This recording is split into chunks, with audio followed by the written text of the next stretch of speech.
welcome back. My name is Addie Gannon and today we are doing a thrift flip.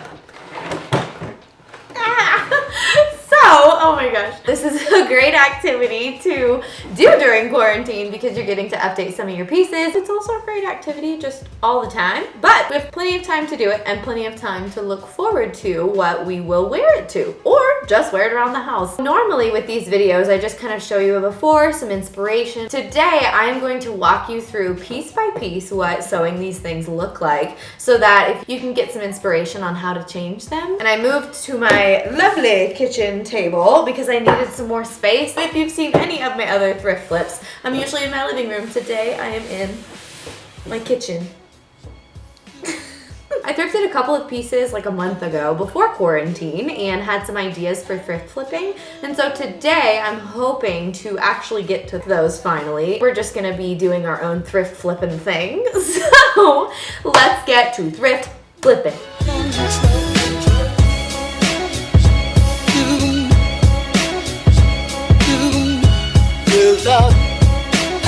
Today's first item that we are going after are these adorable sweater sets that I've been seeing everywhere. I follow this one blogger who posted about one that she found at Zara and I died a little bit because it was so cute. And so I thrifted this mama jamma, this cute little grandma set. It has this little tank top right here and then it has this over sweater piece too.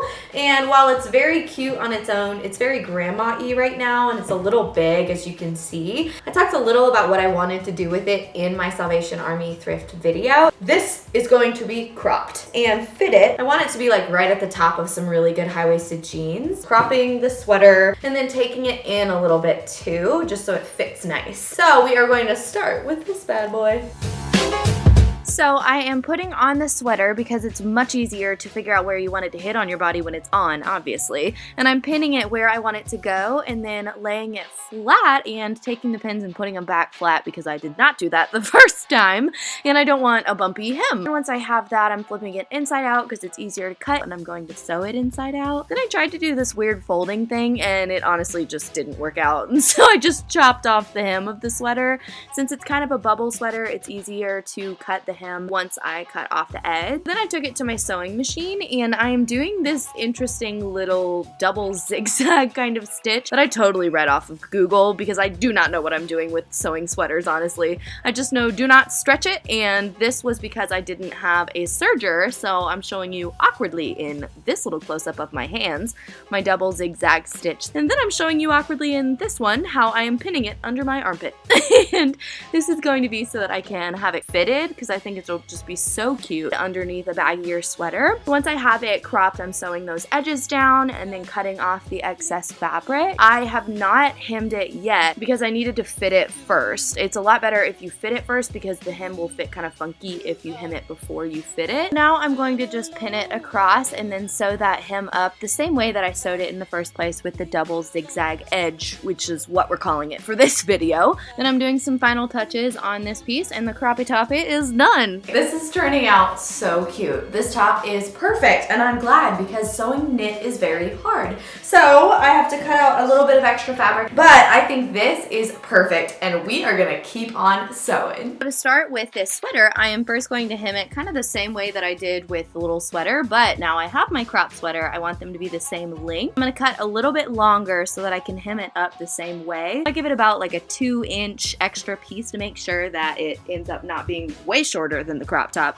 which is no fun. I'm then folding it in half to make sure that the hem is straight across because I seriously am so bad about making it not straight across every time that I sew these things. See right here, I had to actually snip off a couple little extra edges and it's much better to do this now than to have to do it later. So let's fold our pieces in half, people. I am doing the same exact stitch here that I did on the cropped sweater piece too, since it's the same material. You can see I've already done the first stitch, but this is the second stitch. That's going to be about 1 inch in off of the fabric. It's going to really solidify where I'm actually going to fold for the hem. And then I'm going to fold the hem down to match where it needs to be on the crop sweater. Then I am sewing all of the pieces down. This is what we're doing here on our thrift flip. and making sure not to stretch my fabric because I do not want a bumpy hem on this thing. I have seam ripped it about twice at this point because of a bumpy hem. Once we have that hem looking flat and cropped, we are going to pin up the sleeve and down the side in order to make this sweater fitted too. We're still going to keep it a little oversized, so now I'm sewing up the sleeve and down that same side along the pin line that I just created, and looking oh so serious while I do it because I have such a bad sewing stank face. Then I'm cutting off the excess fabric across the sleeve and down the side, and it's going to be adorable and super cropped, and I'm really excited to see how it looks together.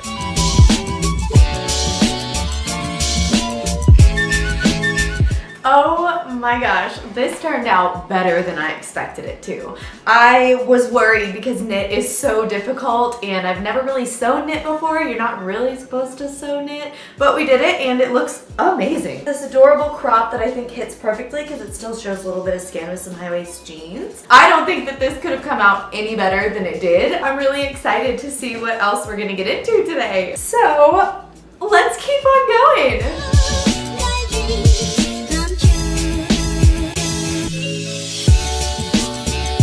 This next one that we are going to focus on is going to be a little bit easier because that was like the sewing haul. But this one is going to be, I don't know why I have these on hangers. It's going to be kind of inspired by some of these really cool utilitarian tops that I've seen. A lot of them are cropped short and worn with high-waisted jeans and sneakers, and they're just really great. From that same thrift video last week, this adorable pink Carharty looking shirt, and I thought it would be so cute to just throw on with like a midi skirt and sneakers, streetwear, but with the pink it's very ladylike and cute, and has these really cool pockets across the chest. So my idea for this one is to crop the bottom of it right under where those pockets are, having it open and raw hem with some frayed pieces hanging out of it. I might take it in, but I might just leave it and have it be one of those cute oversized t-shirt looking pieces that I think would be so good to add to my wardrobe.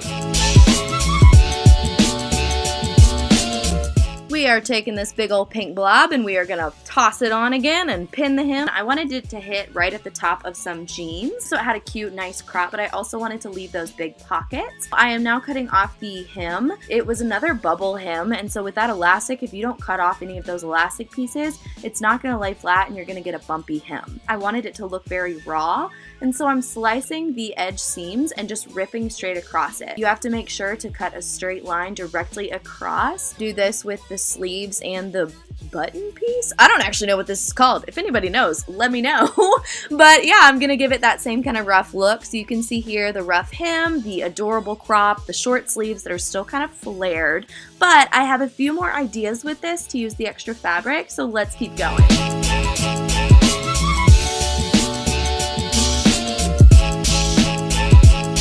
We are going to create some ruffles. Not insane Victorian looking ruffles, even though those are my honestly favorites ever. Lay them flat to just see where we're gonna place them on our shirt. I cut them to the correct length to where I think they'll look cute, and now I am sewing down the side. I have it on a 0 tension and a very long stitch. This is the way that I like to make ruffles because they look very gathered, so they don't look like massive crazy ruffles, which nothing is wrong with. I love me some ruffles, but not really for this shirt. Once I figure out whatever the heck I'm trying to figure out here with my thread, then I sew a straight seam all the way down the side from top to bottom. Then I take my fabric out and pull one piece of string from that seam all the way out, and it creates a ruffle all the way down. And so as I am trying to mess my way through this, because this fabric did not want to ruffle very easily, you can see it start to come together, and I am so excited about it because it just looks so cute. My ruffle is complete, and I am now going to actually place it where I want it to go on the shirt and then pin it down so that I can sew straight across the top ruffle seam. But I got the first one done and then I tossed on the second one and ended up actually not liking what it looked like once I tried it on. So I pivoted a little bit, and this is what the final piece looked like. Oh my gosh, this one is better than my dreams, honestly, because it's pink and it has these ruffles and so cute. I don't normally like pink, but when I picked this up, I just thought it was a really cool way to do pink. Instead of being like really bright, bubbly pink, it's a little bit more utilitarian, but I think that's what's so much fun about these ruffles. I really love them. I like that they come to the point in the back, but then I love that they're on these sleeves. Oh, So cute, so perfect. This raw hem is everything. So let's keep this streak going.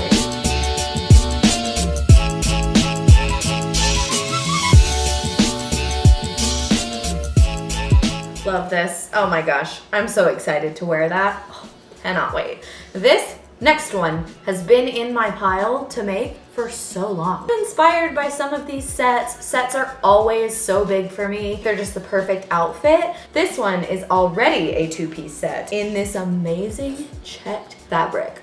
Oh my gosh, look how cute. It's just seemed pretty daunting to get into it. I think this is the perfect time to do it. As you can see, it is way too big for me, and there's this really fun little crotch hole situation. I am going to be taking the shorts and making adorable little high-waisted short. The shirt is also going to be similar, where I'm going to pretty much pull apart the whole thing and rebuilding them. And I'm scared a little bit.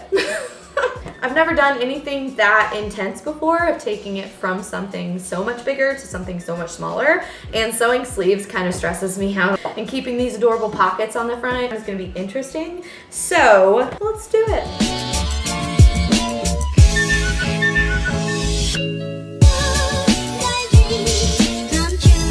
We are going to take it down. I don't know why I went really southern. Oh my gosh. But we are going to take this down a good bit and make sure that we have the same measurements on the side. And I realized that I probably wouldn't be able to pin it and just sew it down the sides because the crotch would be way too long. So here I am tearing it apart and creating 3 separate pieces because I didn't want to take out the zipper. So I have my 2 butt pieces here that I am going to then cut to the correct shape, which I used a different pair of shorts and just laid them on top of it to see how I wanted it to look. And then once I had those pieces cut correctly, I sewed this seam right down the middle to connect the butt pieces back together and make it look a lot less weird in the crotch. Nobody wants a weird crotch, and I feel like that's a pretty obvious thing. So yay, sewing lessons with Addie. Once I had those 2 pieces sewn together, I laid the back half on the front half, which I never actually separated. I just cut the front crotch and sewed across the inside of the crotch, starting at the center and going to the hem, so that the 2 middle seams of the butt and the front would match up. Once those 2 crotch seams were sewn together, gosh, I'm saying crotch a lot, sorry. Once those were sewn together, I could now finally assemble my short. I am sewing down the side of the shorts. I had to get rid of the front pockets altogether. They were just pretty far off to the side, and I didn't really want to mess with making an entirely new pocket, and so these shorts no longer have pockets, but I don't really care because they're looking pretty cute. So this is my little sort of a halfway done pant, and now I'm gonna fit these shorts to me. I can finally do what I thought I was going to do in the first place and just pin a couple of inches off of the side to make them just fit better at the waist and throughout the leg. Once I get those side seams sewn and cut, I am now hemming the short the same way that I did with my crop top before. I always like to make sure that they fit before I hem them because sometimes stuff can just kind of happen a little weird. Sometimes stuff can just happen weird if you don't fit it before you hem it. I am double rolling my hem here because again, I don't have a serger, and so my favorite way to just make a nice clean hem that isn't going to fray is to fold it a little bit and hem that, and then fold that folded piece into a short and hem that. That was a lot to say. So it's going to give you a nice clean line on your shorts, but it's also going to have just a good clean hem. I am getting so excited about this set. I was really worried that I wouldn't be able to take it down the proper size amount, but I ended up doing it and the shorts look so cute. How adorable. They just fit like that perfect vintage high-waist short. So let's get that shirt done because that's going to be quite the haul also, and then we'll be complete with this set. So I basically did the same thing with the shirt that I did with the shorts, where I started pinning it and then realized, oh, I'm probably going to have to take this apart too. And so I started pinning all the way up it across the sleeve. I actually ended up sewing a seam and realizing, yeah, that's not gonna work. And so I had to rip it apart and cut off the little sleeve. So I ripped that seam and cut the sleeves off all the way up both sides. I pinned up the entire back. There was a little pleat that went all the way back down it, and if I didn't pin it, then it would all cut just completely wrong since it wouldn't be laying flat. So I cut up the side to where I had measured before and then cut up to a shoulder on both the front and the back of the shirt. Again, we did our foldies so that we could get our pieces to match exactly correctly, which of course they never do, but this gets you a lot closer than if you were to just eyeball it, and it gives you a nice little map to follow while you're sewing your pieces. After I cut those sections off of the side and the shoulder, I sewed all the way down from the armpit to the hem of the shirt, and this is the very Crocodile Dundee version of the shirt that we have so far. It fits a lot better, and I'm already seeing how cute this is going to turn out, so let's keep on moving. I cut the sleeves down about 4 inches also to match the new armhole, and I made them flare just a little bit because I wanted them to poke out from my shoulder. So as you can see, I have put them here, and we are now about to hem and chop off some of the sleeves since they're still about the same length that they were before. So I am rolling the sleeve, and I pinned the shirt the same way I have on the other 2 pieces. Here I'm just making sure that my line is straight across for where I'm going to cut, and I'm doing the same exact raw hem that I did on my pink shirt because I just think they look so cute, and I think it's going to be a great addition to this piece since it's somewhat more proper with the button down and the picnic check. It just adds a little bit of edge to it. So I'm cutting those seams and ripping straight across. Again, make sure it's extremely straight of a cut, especially with these lines. We don't want to mess up the straightness of the cut. And then we're basically just going like full arts and crafts with it and just tearing off the whole hem. I am roughing it up a little bit more by pulling some threads out and then cutting little slices into the shirt and pulling more threads out so it gives it that really rough edge to it. I'm doing the exact same thing that I did to the hem across the sleeves and just making sure that my cut lines up with one of the buffalo checks, and it's just going to give it that really cool vibe having that edgy hem. Once I completed the shirt, I went back to the shorts because I had to sew a button onto it, and luckily we had some extra buttons from where we cropped the bottom of the shirt off. So I took one of those and I'm just hand sewing the button back on so the shorts button. And this beautiful yet difficult lady is done!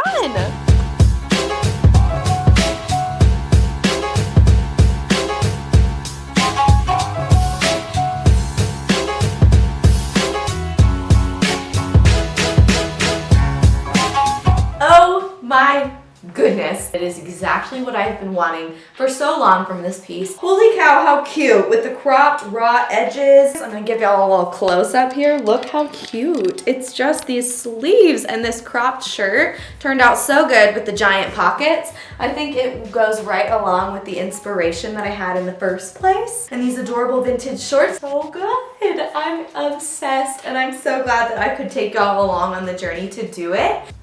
So those are all of the thrift flips that I have for you today. Thank you so much for joining me. Leave a comment below and let me know which one was your favorite. Like this video, subscribe to my channel for so many more thrift videos, flips and not. And then head over to my Instagram to just check out my fun eclectic outfits that are there and see some more super fun content. I post videos every Monday at 10 a.m. and I will see you next week. Bye!